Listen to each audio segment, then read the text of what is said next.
everyone, it's Abby from Pictour and I'm a photographer and guide in Japan. And today we're here at Asakusa.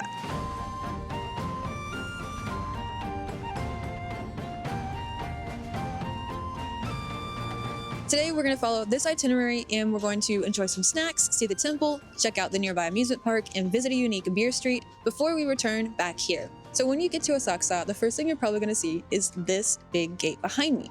This is called Kaminarimon, which translates to Thunder Gate. So it used to be that it was the Thunder God and Wind God Gate, but at some point the poor Wind God got kicked off and now it's just the Thunder Gate. Let's start with a quick quiz. So the lantern behind me stands approximately 3.9 meters tall. It has a diameter of about 3.3 meters, but how much do you think it weighs?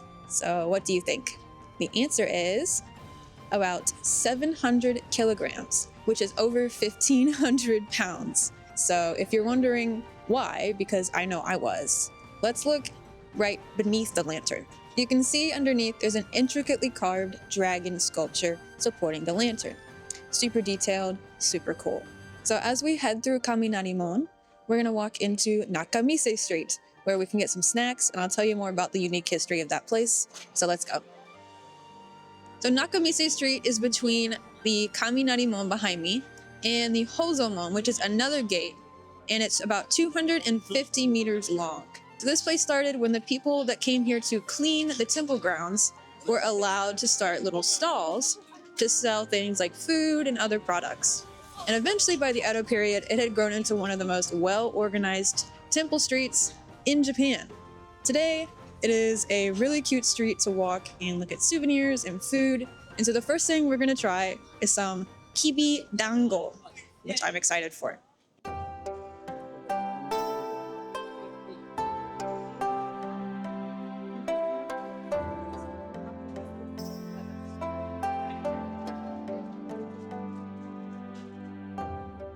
All right, so we got kibi dango, which actually originates from Okayama, which is not here, but they are really cute, small little dango.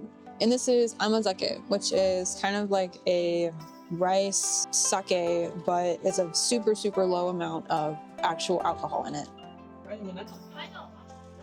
The dango is really warm and it has kinako on it, which is kind of like peanuts. It's soybean powder and really sweet, really good. Let's try this.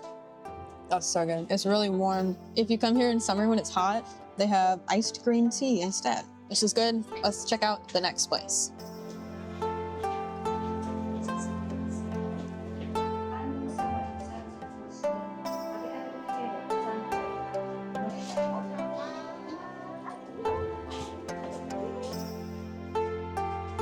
Okay, so this is ankodama and it literally looks like a jewel. Oh, this one looks like a shiny, shiny grape. Let's eat it.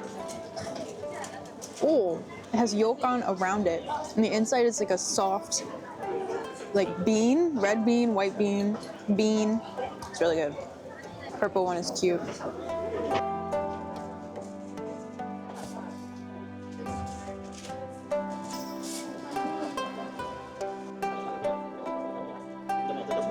All right, we got some rice crackers, which are senbei.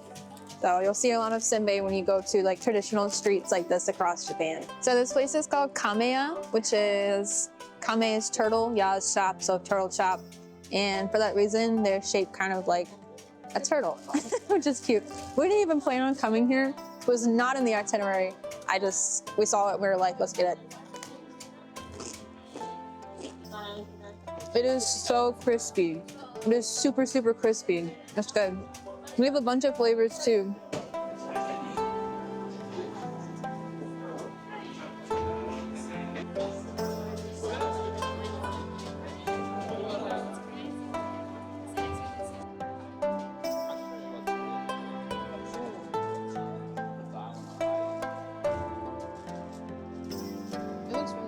All right, we just got two different types of kaminari okoshi. So this is the more traditional type.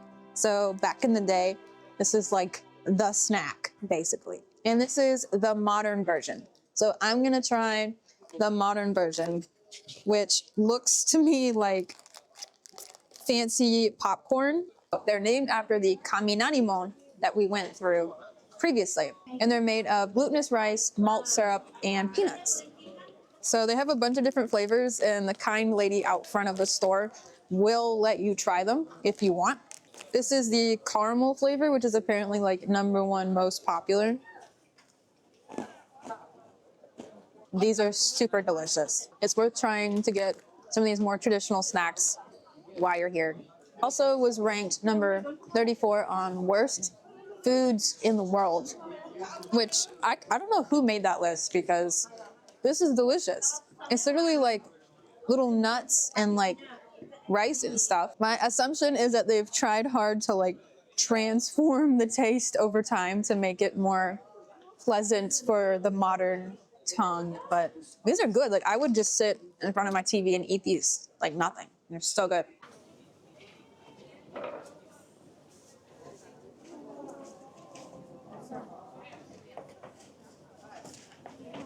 Sky Tree. When you get down here, if you were to make a left, this will be a different street, and we're gonna come back here later because there's a lot of cool stuff down here to see as well. But we're just continuing straight down Nakamise Street towards the big temple.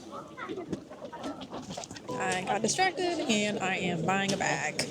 I got sucked into this cute street and I made an impulse purchase, and it's my dog. All right, we are almost to the Hozomon, and we have 2 more little foods to try before we get there. Let's go.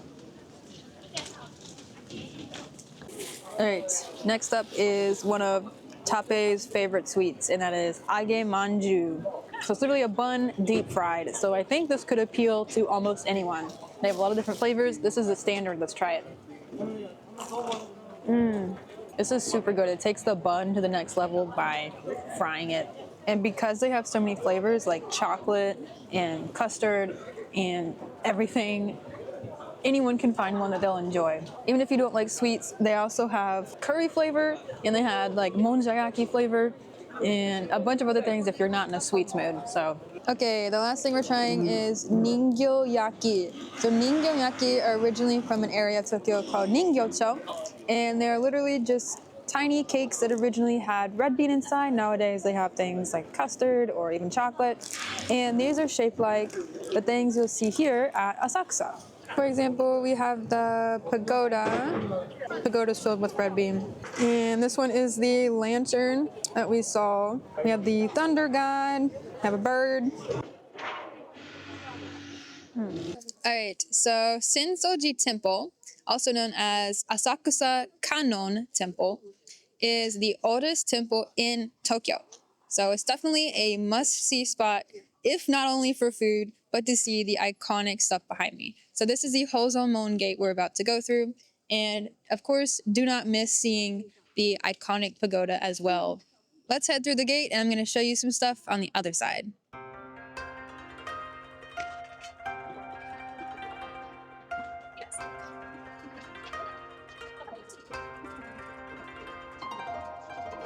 So once you get through the gate, don't miss turning around and seeing these big sandals.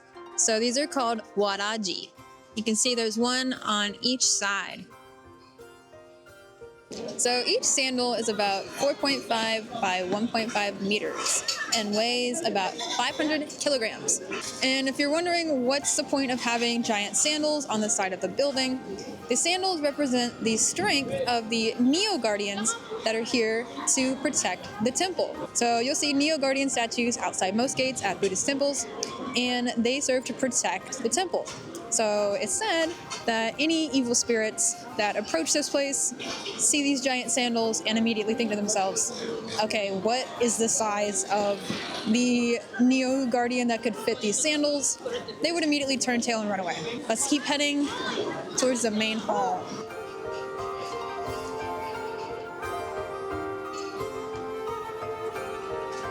All right, so next we're gonna get an omikuji, which is like a fortune for your good luck or bad luck, maybe. So you need 100 yen, and you're gonna put it in here, and I'll show you what you do. All right, I'm gonna put your 100 yen in here.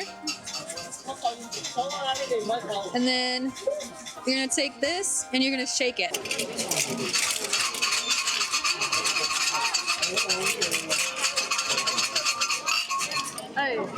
51. So if you can't read, you'll want to look at these numbers, and the best way to do it is to look at the top number and try to match it. 51. All right.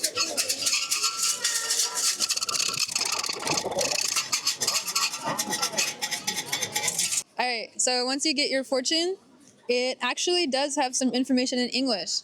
So I got regular fortune, which what that means is regular luck. So there's different types of luck in Japan depending on your fortune. I'll put them here on the screen in case you want to kind of understand. But getting regular luck is totally a-okay. And if you get amazing luck, that's also good. But even if you get bad luck, it's not a super big deal, because not only will you be able to read this and get advice on things to maybe do better in the future, things to look out for, but you can also tie your bad luck fortune, or really any fortune that you maybe don't personally vibe with, you can tie it here. And then when you leave, your unwanted fortune stays behind. And then while chanting, they will burn the fortune. So it will be completely destroyed, which is really extra, I think. So mine also says it's a good thing to take a trip. So I'm glad that we're here right now in Tokyo.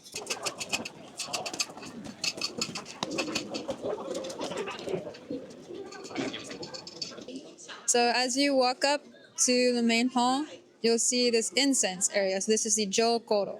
So what you can do is if you turn, there's a place to buy incense right here.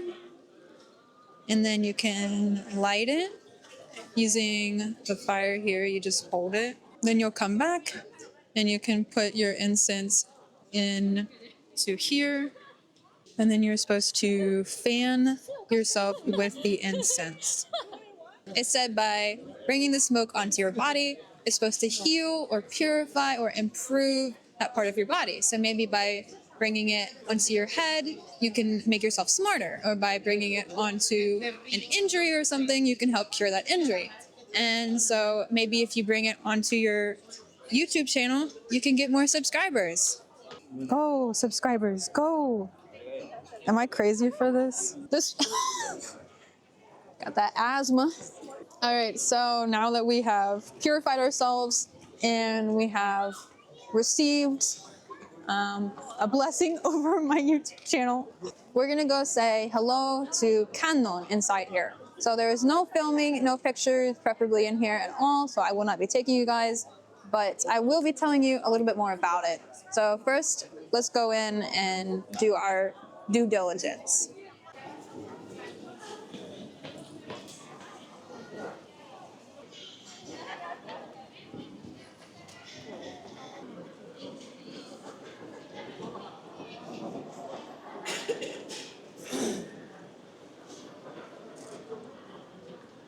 All right, so we said a prayer inside, and the Buddhist bodhisattva that's enshrined here, her name is Kannon. So Kannon is also enshrined at a lot of other temples across Japan, including Kiyomizu Temple, which is a super epic temple in Kyoto that I go to on my tours. And Kannon is a super loving figure that a lot of people pray to her for even anything, because they feel like when they pray to her, you can feel the love that she has for you. So when you pray at a temple, it's very different than when you pray at a shrine, because when you pray at a shrine, you have that whole like bowing and clapping and like bowing again process, but you don't need to do that when you're here. So don't worry about that. You don't even have to do anything. Maybe just like a nice bow, pray with your hands together. Now we're gonna head out of Sensoji to the next location. Let's go. When you head out from the temple, you'll see this big yellow thing in the sky, and that is Hanayashiki.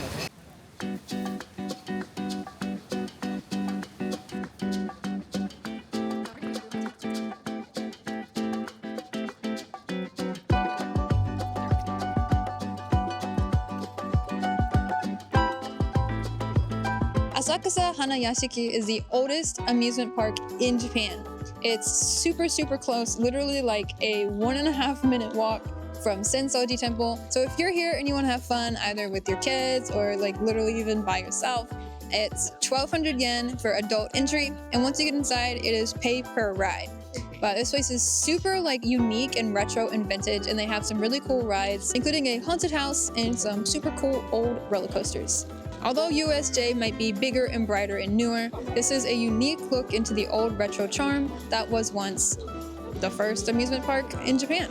And one last thing to know about this theme park is you can literally rent the entire thing. Yes, just for you or just for you and your squad. You can rent the entire park to yourself, no one else. Just to rent the whole thing is a lot cheaper than I would have expected. So if you guys come rent it, please invite me. I will be there immediately. All right, we're gonna keep going now to Hoppy Street where we can try some Hoppy. Hoppy. All right, let's go.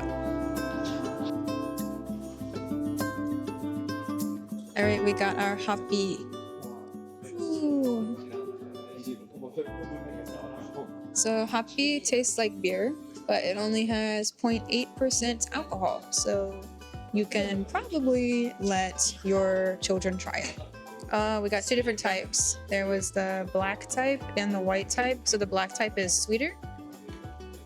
Yeah, you can see this one's a little darker. Oh, it's good.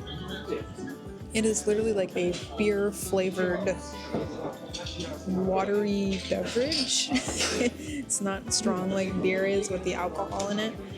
It's really pleasant. If you like beer, I think you'll like it. Let me try the sweet one, the black one. Don't like the sweet one. You're used to the flavors of beer. Go with the white one. That's my recommendation. A lot of times when you go to a restaurant, especially like an izakaya or a bar type restaurant in Japan, they'll just bring you out usually like a little bowl of like pickles, or literally it can be anything. I've had them bring me the craziest stuff ever.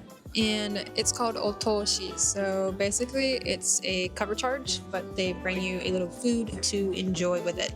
But usually it's around 400 yen. And so just don't be surprised when you're checking your receipt and you see there's like a charge on there. It is not a foreigner tax. It is literally a normal cover charge that they will give to anyone and everyone. If you watch my Kuromon video, you might recognize what this is. It is oden. So we got oden, we got, what is this called? Gyusuji nikomi. Yes, which is like a beef stew, really popular at izakayas here. And then we got kushikatsu, which you probably saw in my Shinsekai video, which is a variety of different vegetables and meats, and it's fried in like a really crispy batter. So it's a really good selection of like little izakaya foods local to this area. And of course, Hoppy. There's like a million shops as you walk down Hoppy Street, and honestly, I think they all look fabulous. Like the one we went to was called Tonpei, and let me show you. It has this yellow roof.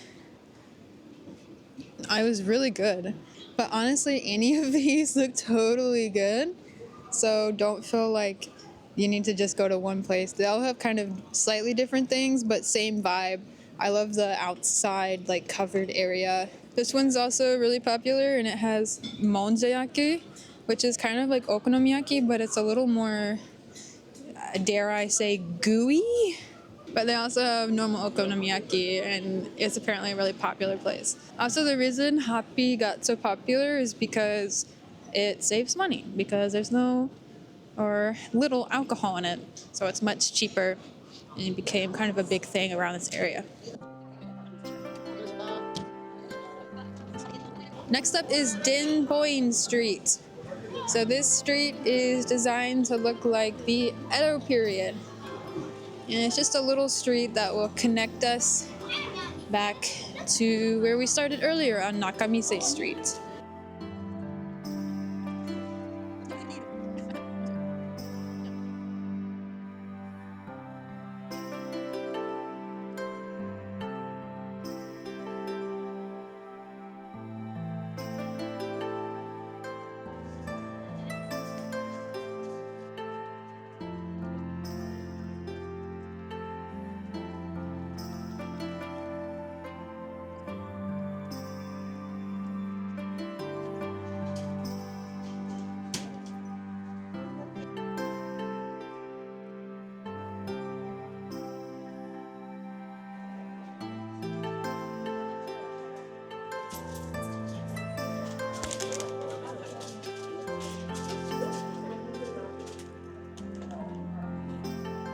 So we just got minchi katsu, which is a mincemeat deep fried katsu.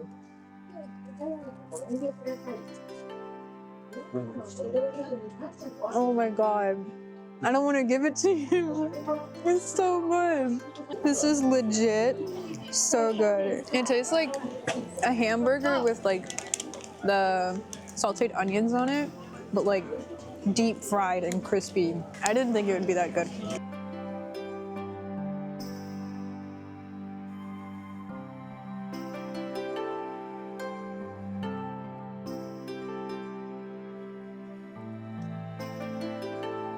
We've magically appeared back at the Kaminarimon, and I'm gonna take you across the street here to this building. What is this? This is the Asakusa Culture Tourist Information Center. I'm gonna take you in here and show you how they can help you out. All right, I know y'all thought I was gonna take you in here to just like say that you can get informational guides or something. No, look. Come to the 8th floor and you can see such a nice view. And no, this is not it. Wait.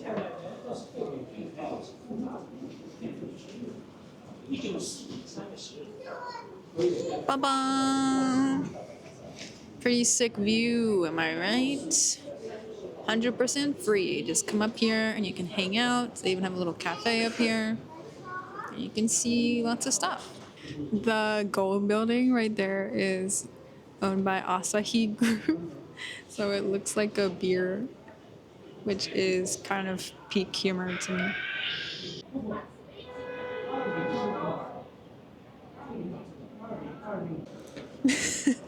Tape is scared of heights. This is really fun to come up here. Anyway, hope you guys enjoyed this video. Please leave a like and subscribe. I swear it really does help me out. Make sure you check out my blog, and I will see you guys in the next video. Bye!